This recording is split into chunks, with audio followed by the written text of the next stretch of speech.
Quito nos guarda una cantidad de secretos impresionantes, pero no nos cuentan porque la historia como fue escrita realmente es tétrica. Mi tarea es simplemente exponer, deducir, pero siempre con fuentes. Que Rumicucho tiene relación, por ejemplo, con culturas que no tienen nada que ver, como la egipcia. Está construido basado en cálculos solares. Y vos dices, y hace 1800 años, ¿de dónde sacaron el conocimiento para hacerlo? Yo me atrevo a decir que pudo haber pasado. Todo lo que une esta historia, que ya es una historia global, es la tecnología. No fue hecha por humanos.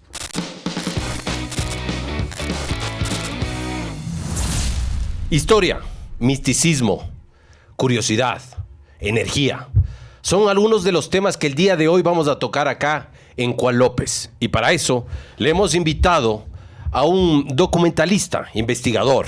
Él es Douglas Paredes y el día de hoy vamos a hablar sobre la temática de Reino Caído de los Hijos del Sol, Rumicucho.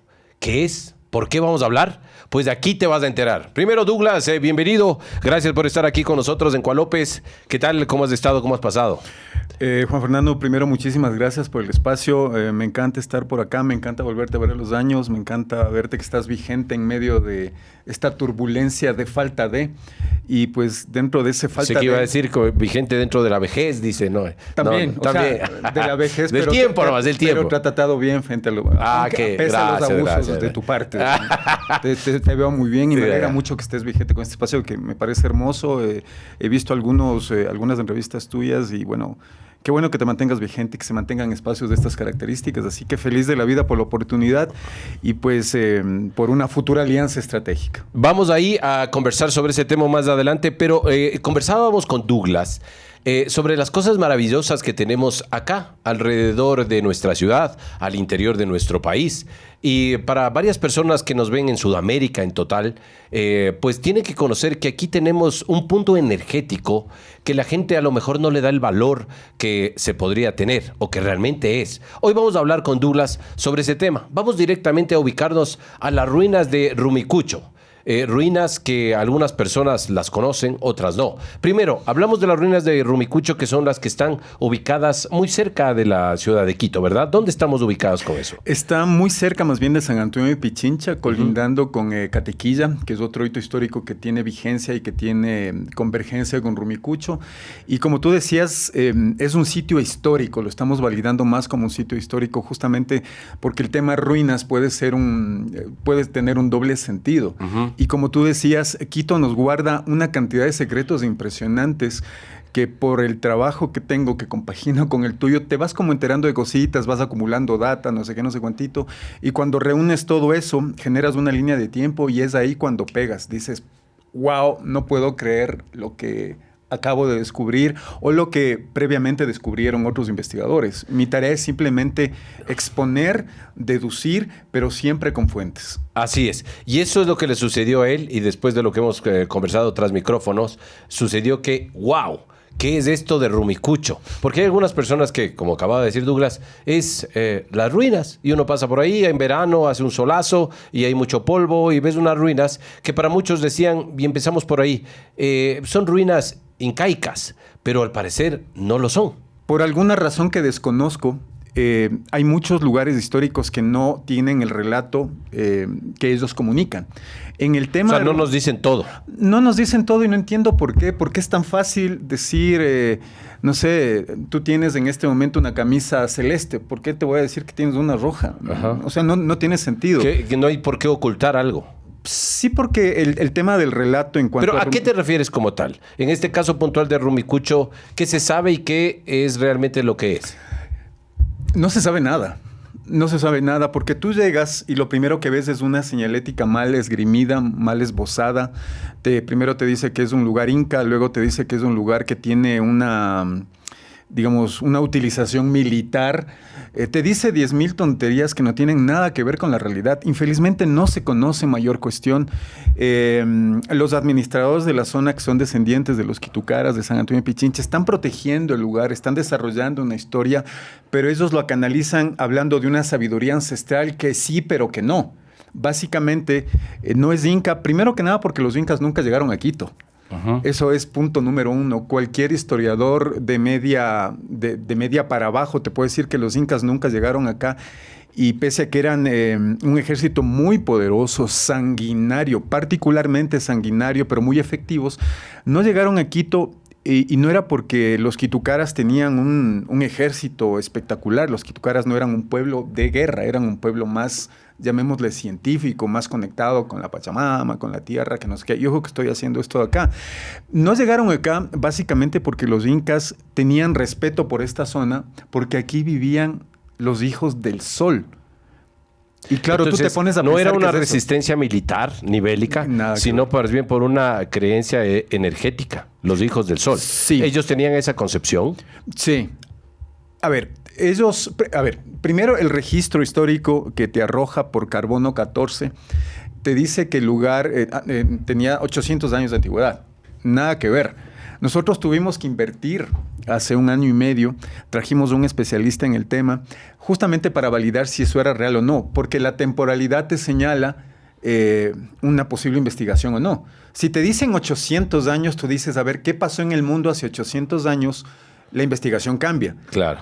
Sin embargo, Rumicucho tiene más de 1800 años de historia y eso cambia tangencialmente el speech de los incas o el speech de lo que pasaba ahí.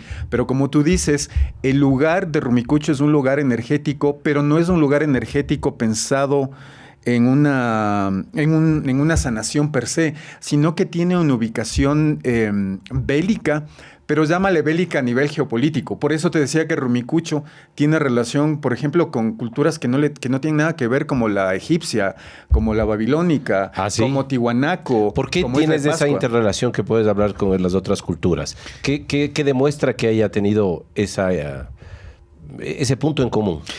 La tecnología implementada. En Rumicucho está construido basado en cálculos solares. ¿Qué significan los cálculos solares? Significa que Rumicucho se activa por una ley básica de termodinámica y de electromagnetismo, ¿ya? Rumicucho se convierte como una suerte de pila energética que se activa particularmente en las primeras horas del sol y en el cierre de la tarde, porque en esos lugares la temperatura y las leyes de la termodinámica se efectúan. Pero resulta que la termodinámica recién se descubre en Europa en 1890 y los primeros esbozos de la ciencia denominada electromagnetismo se hace iniciado el siglo XX, pero de manera muy tímida. Y vos dices, y hace 1800 años, ¿de dónde sacaron el conocimiento para hacerlo? Ahí contesto tu pregunta. El contexto es que las pirámides de Egipto fueron construidas con una tecnología que si hoy en día intentáramos hacer, desconocemos particularmente, ahora ya no. Yo me atrevo a decir que pudo haber pasado, y eso sí es una elucubración, pero no es una cuestión que se me antoja decirlo porque se me antoja, sino básicamente porque el speech que yo realizo en esta ruta permite que la gente deduzca y diga, sí, oye, sí puede ser. ¿Pero cuál sería tu teoría? Más que una teoría es una deducción, porque la deducción, ¿qué te arroja? Tú tienes una cantidad de información y desde esa información tú deduces, ¿no es cierto? Tú me preguntabas, porque esa es la pregunta principal, es la matriz de todo este tema, es que tanto pirámides de Egipto, la Torre de Babel, que todavía existen los restos en Irak, Pumapunco, que es la cultura más antigua de Latinoamérica y una de las más antiguas del mundo. ¿Ubicado en? En Bolivia. A Pumapunco llegaron vikingos, a Pumapunco llegaron egipcios. Escúchame bien lo que te estoy diciendo. A Pumapunco llegaron griegos, ¿sí? Porque existen registros y básicamente porque hay historiadores que están contándole la verdad a la gente. Entonces, en todos estos casos, en todos estos hitos, ¿qué es lo que converge? La tecnología. O sea, todos tienen la misma tecnología con la cual se levantó Machu Picchu. Y si tú conoces Machu Picchu, te vas a dar cuenta que es un lugar que es raro. Es raro. No tiene ningún sentido. Dicen que ahí vivía el Inca, pero ¿por qué vivía el Inca ahí? ¿Y cómo se hizo? Solo para darte un dato, las piedras con las cuales se construyeron Machu Picchu son aproximadamente 10,000 piedras con las cuales se construyó Machu Picchu. La piedra más pequeña pesa 4 toneladas y la más pesada pesa 40 toneladas. Pero resulta que el material de donde vino eso que se llama la andesita, que es una composición que viene de piedra volcánica, está a 80 kilómetros. Y Machu Picchu es una cuestión que tienes que subir así, con mochila, ya se te gastan los zapatos. ¿Cómo hicieron para llevar esas piedras, ponerlas en ese lugar, cortarlas de una manera tan perfecta que hoy en día se necesitarían taladros de punta de diamante para intentar generar ese corte tan perfecto? Sí. Para que entienda la gente esa tecnología, como jugar Tetris. Exactamente. Es un Tetris que tú dices en esa época cómo se hacía. Además, porque existían dicotomías en nuestros pueblos. Por un lado dices, ¿cómo? Volvamos a los quitucaras. ¿Cómo los quitucaras podían manejar una tecnología de esa dimensión y al mismo tiempo pretender sacrificar mujeres porque el Inti, el dios Sol, había que hacerlo? O sea, es como una dicotomía, claro, ¿no? Por un lado un salvajismo y por el otro lado... Se contradice totalmente. Exactamente. Y eso pasa en la mayor cantidad de pueblos mesoamericanos, los aztecas, los chibchas, los mayas. Entonces, es una situación que vos dices, a ver, ¿qué está pasando? Entonces, digamos, todo lo que une esta historia, que ya es una historia global, es la tecnología. No fue hecha por humanos. Es todo lo que te puedo decir. No fue hecha por humanos. Una pregunta que me sale ahí. Toda esta tecnología y desde los diferentes pueblos a los que tú haces referencia, es verdad, ¿no es cierto? Y ahí están las muestras que quedaron ahí, etcétera, etcétera. Pero todas esas, pues de estos grupos, fueron en diferentes épocas. Correcto. No coinciden en una misma franja de la historia. Correctísimo. Sino fueron diferentes, todos hace cientos o miles de años, pero no coinciden. Entonces, ahí también es medio contradictorio pensar que las tecnologías tendrían que haber sido las mismas, porque la una podría haber sido hace 2000 años, la otra hace 1000 años, la otra hace 800, la otra hace 1500. Entonces, hay una diferenciación de épocas que también es difícil de asimilar. Qué excelente pregunta, Juan Fernando. Es una pregunta muy importante. A ver, yo te digo una cuestión. La temporalidad en la ciencia y en la tecnología no existe. La ley de la gravedad existe desde el principio de los tiempos y nos rige hasta el día de hoy. Lo único que hay que hacer es descubrirla, entenderla y aplicarla si es el caso. Entonces, primero que la historia de la humanidad, mucha gente te dice, yo lo he escuchado a Jaime Rodríguez, a quien le mando un abrazo gigante, a quien he tenido la oportunidad también de entrevistar. El ufólogo, ¿no? El ufólogo. Él habla de que la historia del hombre es de 100,000 años. No, no es así. La historia del hombre máximo está rozando los 13,000 años. No existe más allá de eso. Entonces, por tanto, decir que las pirámides de Egipto existen hace 40,000 años no es así.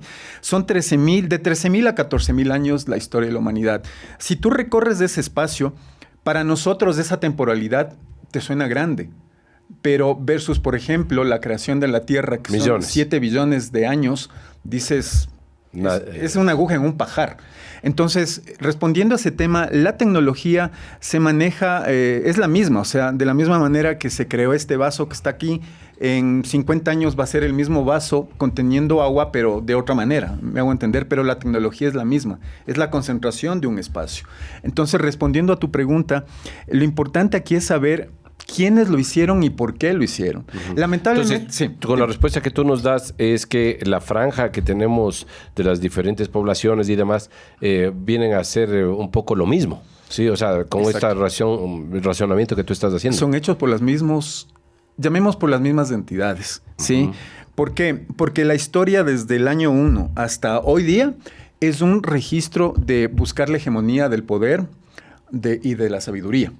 Es una lucha entre el bien y el mal la historia. Es un tema de unos conflictos tenaces, porque aquí es quién tiene la razón, quién no la tiene y quién es el dueño de este planeta. Entonces, lamentablemente este speech puede generar un tema de las famosas teorías de conspiración, pero las teorías de la conspiración se invalidan totalmente cuando los hechos son tan irrefutables que ya no existe tal conspiración, ya es un hecho real, entonces ya es una data que es comprobada.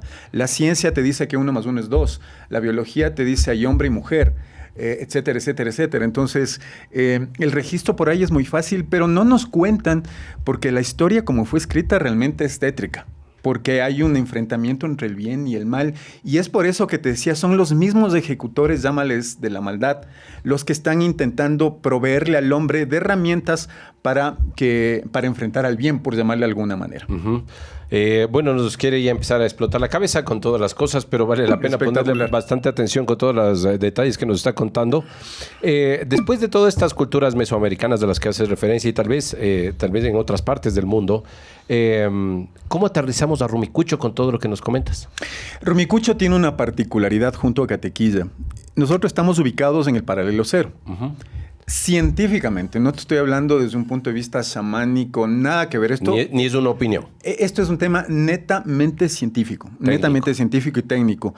Al estar ubicados en el paralelo cero y convergiendo con montañas que ninguno de los 19 países por donde cruza la línea ecuatorial, nos genera una carga o una descarga energética particular que puede ser aprovechada para usos medicinales, evidentemente, que puede ser inclusive utilizadas para cómo construyes tú una edificación.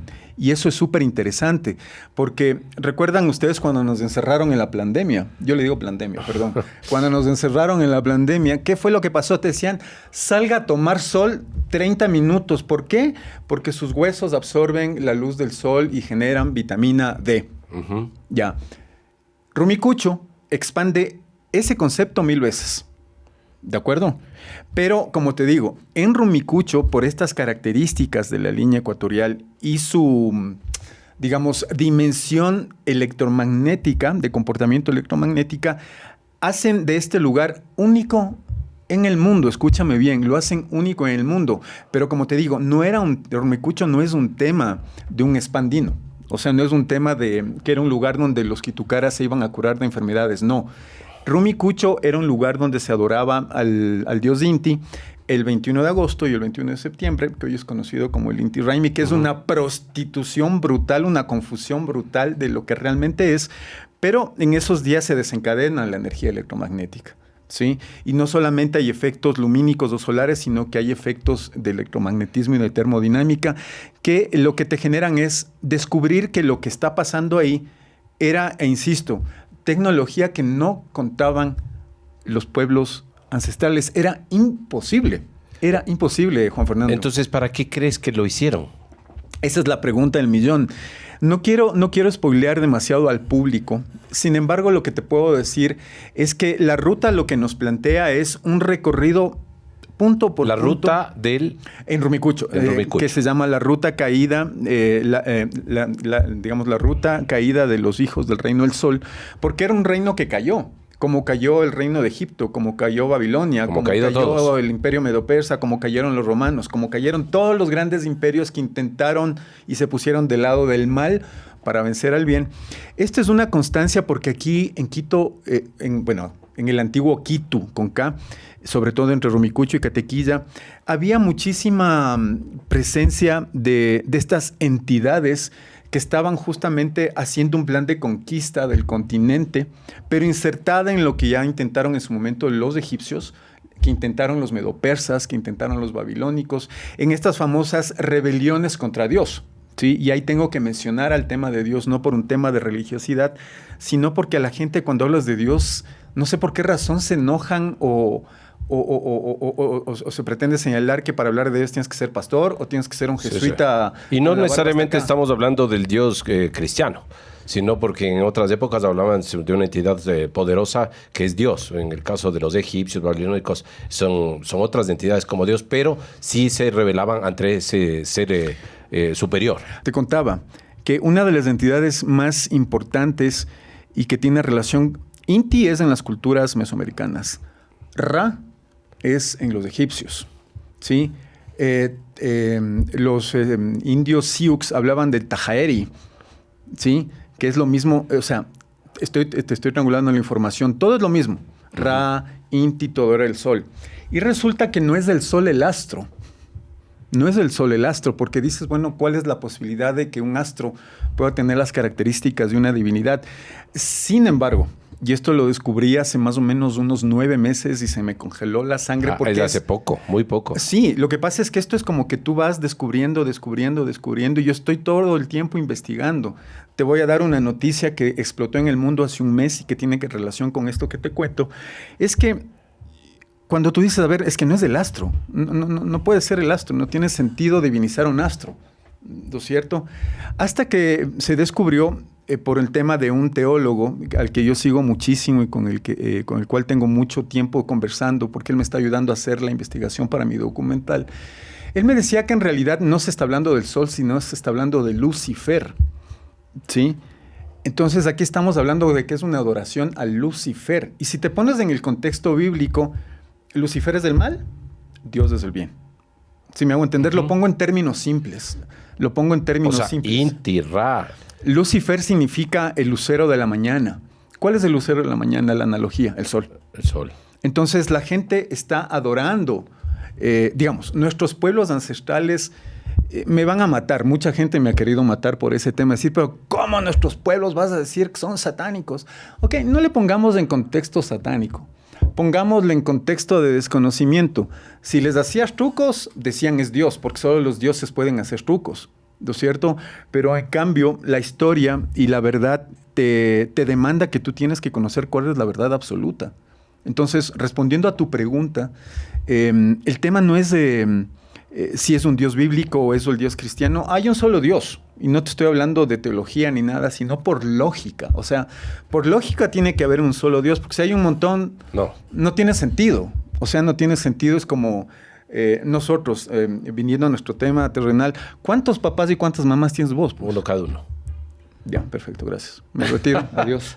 Ha sido un gusto. Bueno, okay. Pero es difícil creer y aceptar todo lo que tú estás diciendo. Es muy jodido. Por el hecho de que, por ejemplo, el tema del Inti Raymi, el dios sol, digamos en ese momento, la gente lo veía como la divinidad que podía ayudarte para que haya luz, para que haya calor, para que pueda haber florecimiento, cultivos, etcétera. Creo que le asumían todo esto a sol como tal. Por eso, gracias al sol hay vida. Entonces me parecía que esa era la conexión que ellos tenían, porque de ahí todos los argumentos también que los planteas, claro, son una locura, digo, en el impacto, digamos, no porque lo sean, pero es muy jodido comprender todo esto, ¿no? Más bien, yo te reto a pensar que es mucho más fácil lo que tú creas.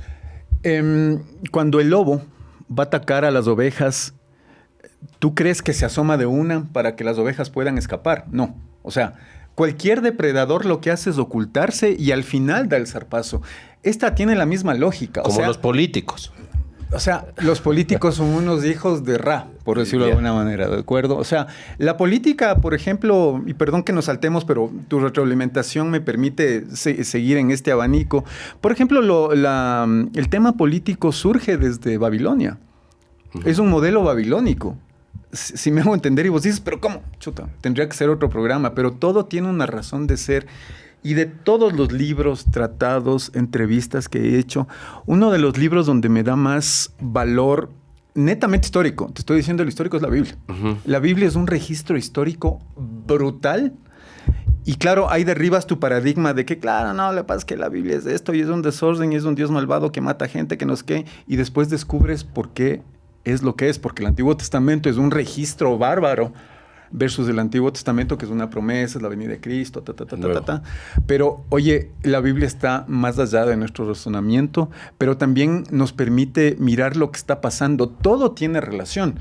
Y por eso Rumicucho, las pirámides de Egipto, mencióname el hito histórico que tú quieras, todos se encuentran en ruinas. ¿No te has preguntado por qué todos están cayendo? O ya se cayeron. O ya se cayeron. Sí, bueno, de la historia moderna, claro, hay una cosa, en eso sí he tenido una reflexión y sí me he preguntado, ¿por qué no hay nada, si cabe el término, parado, funcional, correcto. Que sirva de todos estos grandes, no sé si son monumentos, los íconos históricos, nada funciona? Así es. No sé, tal vez la historia moderna es la única que tenemos aquí cerquita, correcto. Pero no sé, tal vez de 500 años para atrás, todo ya no funciona, no hay una conexión ahora. ¿Estoy en lo correcto? Digo, sí, el mayor imperio de la historia, el que fue más brillante tecnológicamente hablando, por dominio de territorios, por cobertura, etcétera, etcétera, fue Egipto. Tenemos las pirámides de Egipto, todavía no tengo el gusto de conocerlas. Pero cuando Napoleón Bonaparte conquistó Egipto, en esa coyuntura, llegó absorto, dijo, ¿de dónde salió este pueblo? Sí, porque era el imperio más grande que existió, pero hoy las pirámides de Egipto están en las ruinas. Y no es por una falta de inversión. En el medio del desierto siguen acabándose.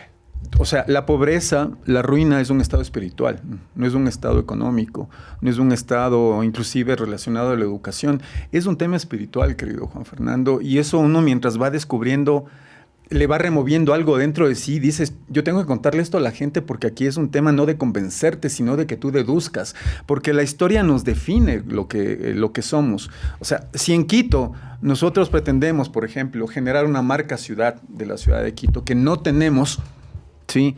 Pero sondeamos cómo es la historia, podemos intentar esgrimir un valor, pero no para polemizarlo, sino para aceptar lo que pasó y entender hacia dónde debemos ir. Proyectarnos. O sea, porque si tú no sabes quién fue tu papá, quién fue tu mamá, eres un paria. Y paria no es un insulto, es una condición, ¿no es cierto? Entonces, lo mismo pasa en esta cuestión, y por eso el tema de Rumicucho para mí es muy importante con Catequilla, para que la gente entienda por qué Quito es lo que es. Catequilla, Rumicucho tiene relación directa con la construcción de las 7 iglesias de Quito. ¿Ah, sí? Sí, señor. Pues eso sí, señor. Me llama la atención. Y eso te lo puede decir cualquier historiador serio, que no quiero ocultarte la verdad. Y aquí menciono, por ejemplo, a mi gran amigo Cristóbal Cobo de Quitzato, que tiene el reloj solar en Cayambe, que les recomiendo que vayan, porque nosotros estuvimos ahí. Las 7 iglesias, las más antiguas, que están en el centro de Quito, están construidas previamente sobre templos de adoración del sol y la luna de los quitucaras. Fueron construidos sobre. Exactamente. Pero lo interesante de esto es que si tú lanzas líneas y vectores, ¿no es cierto?, desde Rumicucho y Catequilla, todas van formando triángulos equiláteros. O sea, 2 lados iguales y la base desigual. Todos. Hay una relación triangular. Por eso yo te invito a pensar, ¿por qué todo es triángulo? ¿Por qué las pirámides son triangulares? ¿Por qué los zigurats tienden a ser triángulo? ¿Por qué los cálculos de los pueblos ancestrales todos son triángulos? Es una locura. El triángulo es un símbolo, por ejemplo, los masones utilizan mucho ese tema. Los masones son ocultistas, lo siento mucho. Si hay masones que nos están escuchando, ellos van a saber que es así. Y los masones han estado regados por toda la historia. Bonaparte, Simón Bolívar, eran masones. Pero los masones lo que guardan es la ciencia de lo místico. Pero cuando tú entiendes y hablas de lo místico, dicen, ¿qué significa místico? Místico es una equiparación de la sabiduría de Dios. Tú te haces místico cuando quieres tener el pensamiento de Dios, y eso filosóficamente es imposible. Si tú tienes el pensamiento de Dios, me dices, Douglas, perdóname, yo soy místico. Yo te digo, perfecto, Juan Fernando, te acepto que seas místico. Entonces te digo, ¿sabes qué? Transfórmame el agua en oro. No, lo que pasa es que no voy hasta ahí, pues, compañero. Entonces, no es como la vuelta por ahí. Entonces, por eso te digo, el tema místico hay que tenerle muchísimo cuidado. Y como te digo otra vez, la historia es una reverberación de mentiras, pero también de atrocidades que te da miedo. Bueno, nos estamos pues llevando un montón de temas que podremos seguir derivando. Tú tienes la culpa. Es que es por el afán de conocer. Vamos a seguir aterrizándonos en este tema de Rumicucho. Gracias. ¿Qué vamos a hacer con Rumicucho?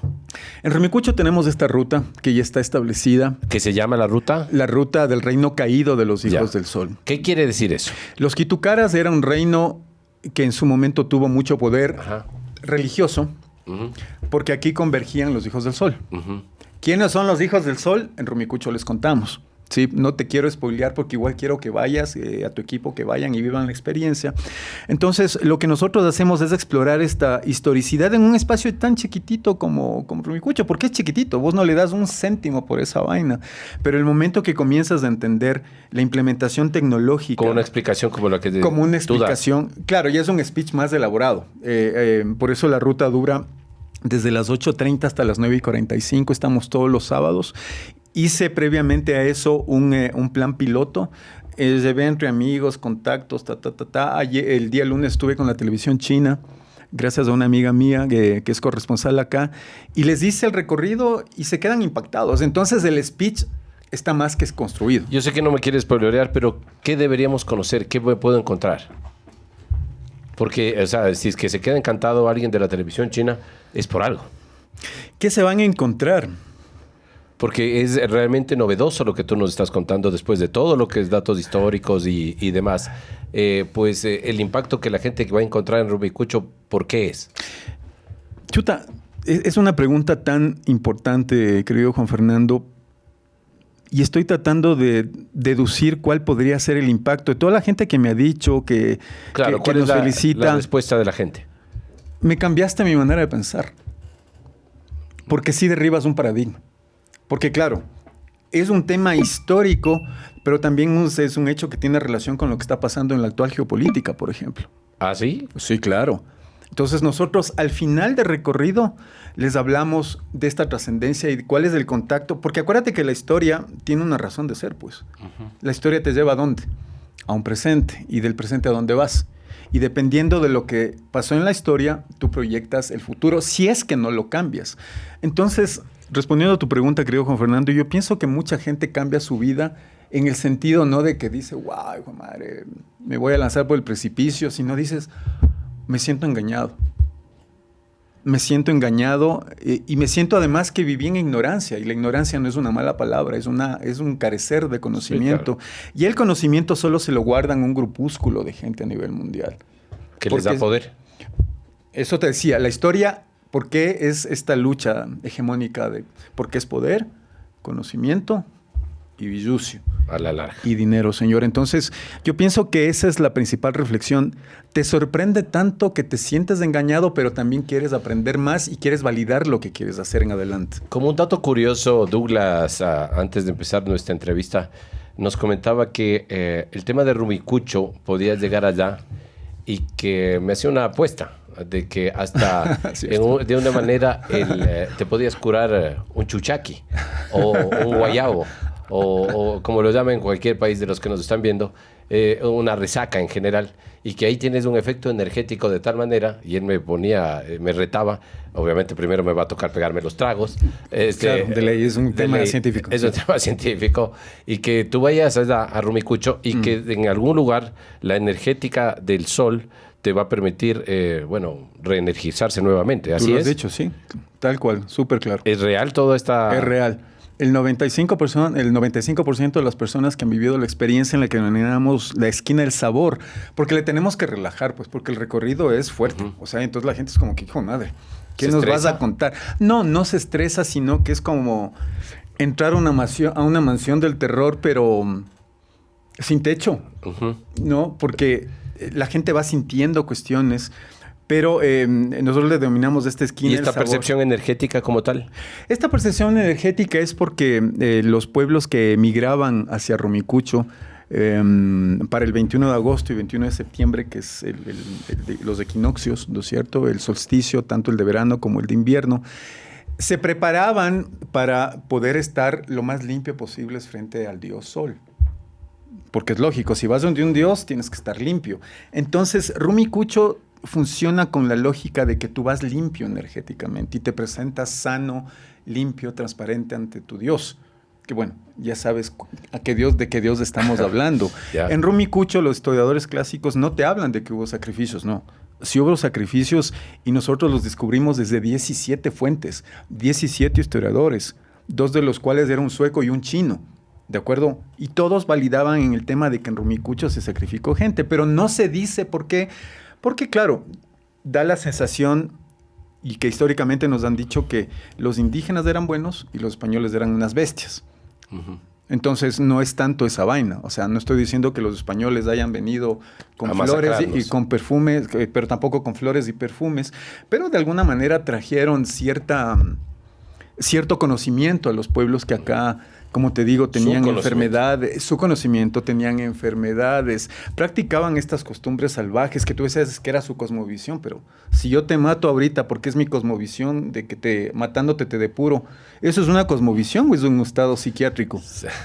O sea, no nos podemos perder. Entonces, a eso me refiero con este tema, de que nosotros tenemos que ser súper auténticos en saber cómo es la historia. Entonces, si victimizamos a los indígenas y les satanizamos a los españoles, nuestro mestizaje, porque vos y yo somos mestizos, súper mestizos, ¿no es cierto? Y felices de ser mestizos. Si rechazamos ese mestizaje, estamos entrando en un conflicto.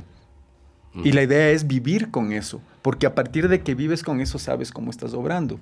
Entonces, un poco intentando responder a tu pregunta, que es mucho más amplio, pero que por tiempo evidentemente no lo desarrollo como quisiera. De hecho, se va en un tiro cuando está tan entretenida e interesante la conversación que estamos manteniendo. Pero de aquí, ¿cuál es el siguiente paso? ¿Qué es lo que va a pasar con Rumicucho?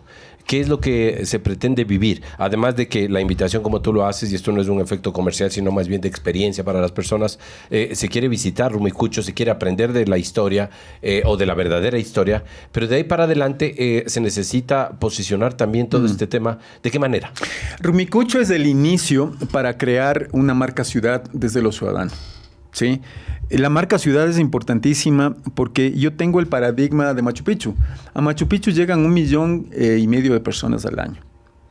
A la mitad del mundo, llámese la falsa mitad del mundo, Catequilla y Rumicucho, digamos, si llegamos a los 30,000 personas al año es mucho. Entonces la distancia es demasiada, pero yo pienso que en un momento dado y construyendo una matriz turística que primero vaya desde lo histórico, vayas haciendo tejido social, puedas crear un modelo de gestión. A lo energético también. Sí, claro, a lo energético, pero desde el punto de vista científico, porque nosotros no estamos vendiendo pachamamismo, no estamos vendiendo nada de eso, sino que estamos vendiendo un tema de cómo fue realmente la historia y por tanto desde ahí cómo se define Quito. Entonces el plan es generar un tejido social este año, esperemos, si todo nos va bien, tener unas 400, 500 personas. En diciembre yo comienzo la preproducción del documental. ¿Vas a hacer un documental de todo lo que hemos hablado? Sí, voy a hacer un documental que incluye registros en Quito, en Teotihuacán, en México, en Tiwanaku, en Bolivia. Posiblemente Irak, aunque es un terreno difícil, pero estamos trabajando para hacer la producción de esa cuestión, justamente para presentar lo que yo te he dicho, para lo que me conversaste, para ponerlo en material gráfico. Exactamente, para que la gente lo pueda vivir y lo pueda evidenciar. Claro. Una vez que hago esa cuestión, aprovecho este tema para socializar el tema de crear una marca ciudad, para que independientemente del alcalde, del gobernante de turno que vaya, ya se quede. Porque eso es lo primero. Y yo estoy tan convencido de ese tema, y aquí sí entro en un tema de negocio, sí, porque no es malo, es que yo pienso que Quito puede vivir tranquilamente del turismo y en 5 años... El Ecuador entero, ¿no? El Ecuador entero, pero Quito es un destino, para mí es el destino principal, no Galápagos. Sí, o sea, yo amo Galápagos, pero Quito, por su historicidad y su nivel complejo social y antropológico, puede ser uno de los destinos turísticos más importantes del mundo. Escúchame bien lo que te estoy diciendo, de los más importantes del mundo. Eso quiere decir que en 5 años, si nos va súper bien y todo fluye bien y no hay dictaduras extrañas o raras, tú puedes producir siquiera al año unos 30, 40 millones de dólares. Solo con el turismo. Okay. Redistribuidos. Sí, entonces, sí. Ese es mi ambición, o sea, construir una matriz turística, no estar como contábamos al principio, esperando que te llamen, generando un proyecto, que te digan que sí, que yo estoy mamado, Juan Fernando, así como vos estamos mamados. Ahí está, entonces, hay que creer en estos proyectos. Hay que hacer algo propio y por eso cuando me acerqué a ti, te sentí muy receptivo porque tú estás en el mismo negocio que yo y sabes lo jodido que es vender estas cosas que a veces la gente dice que es humo, pero que resulta que no lo es. En el caso de este proyecto hay unos argumentos históricos, antropológicos, irrefutables. Que pues no hay como negarlos. Y sobre todo la gente quiere conocer de estas verdades y también de la energía con la que nosotros tenemos, no nos referimos a la humana, sino la del INTI, sino de todos los lugares en donde estamos, con todas las explicaciones que tú nos has dado. Correcto. Douglas, me encantaría seguir conversando, pero creo que hay otras temáticas que podemos seguir explotando para unos nuevos podcasts. Con mucho gusto. Y que podremos seguir desarrollando, sino más bien para que la gente se quede justamente con esa inquietud. Porque hay varias cosas que de aquí podemos seguir conversando. Uy, madre mía, pues, ni siquiera me atrevo a mencionarles, pero se puede hablar de un montón de cosas y por lugares además. Hoy estamos con este tema de Rumicucho, de todo el camino que ustedes pueden seguir, que están invitadas las gentes también a conocer. Por supuesto. Que lo pueden buscar en tus redes también a Douglas Paredes, para que la gente se pueda contactar, conocer, investigar, entrevistar y que podamos seguir desarrollando esta temática por el bien de los lugares y de la verdad. Así es, básicamente, correcto. Ok. Douglas, yo te quiero agradecer por todo este tiempo y todo lo que nos estás conversando y tu conocimiento, porque es muy valedero para que la gente, pues, digamos, creciendo sobre todo o dejando de ser tan ignorantes. ¿sí? Entonces, para que podamos ir allá. Tal vez el mensaje para esta gente que pueda cerrar esa visita para llegar a Rumicucho y todos estos proyectos. Bueno, básicamente toda la gente que quiera vivir esta experiencia, porque yo les puedo contar cualquier cuestión, pero lo importante es tu presencia en el lugar, porque tú vas a ser el principal canal de evidencia. Nosotros estamos por el momento haciendo los sábados de 8:30 a 9:45 el recorrido. Toda la gente que quisiera participar de este recorrido simplemente nos escribe a un correo electrónico que es contacto@gmail.com. Contacto soyp1 todo unido @gmail.com. No damos teléfonos porque la experiencia es mala, ¿no? Tienes 85,000, oye, sí, ¿cuánto? Que no sé qué, sí me apunto y nunca van. Entonces, el correo es para formalizar el tema de que vayas. Nosotros estamos manejando un grupo mínimo de 10 personas y un máximo de 15 personas. Porque, como te digo, la idea es justamente que mientras más gente vaya, el tema va a ser que tú vives la experiencia y lo vas a seguir contando y la perspectiva comienza a cambiar. Entonces tenemos que crear un tejido social que comience a pensar distinto en ese sentido. Entonces, por el momento estamos trabajando así. Si Dios lo permite y nos va bien, la idea es que tengamos sábados y domingos, que tengamos la ruta de lunes a viernes, porque todo va a ser a medida de la demanda. Hay que crear demanda. Esto es libre mercado, entonces vamos a crear demanda y con la demanda nosotros iremos solventando las exigencias de eso. Listo, Douglas. Eso es. El día de hoy hemos hablado sobre esta temática que es muy interesante y que te deja para pensar varias verdades si realmente lo son, pero sobre todo una invitación para que puedas constatar aquí en Rumicucho todas las cosas que hemos conversado el día de hoy con Douglas. Felicidades y hasta el próximo encuentro aquí en Juan López. Chao.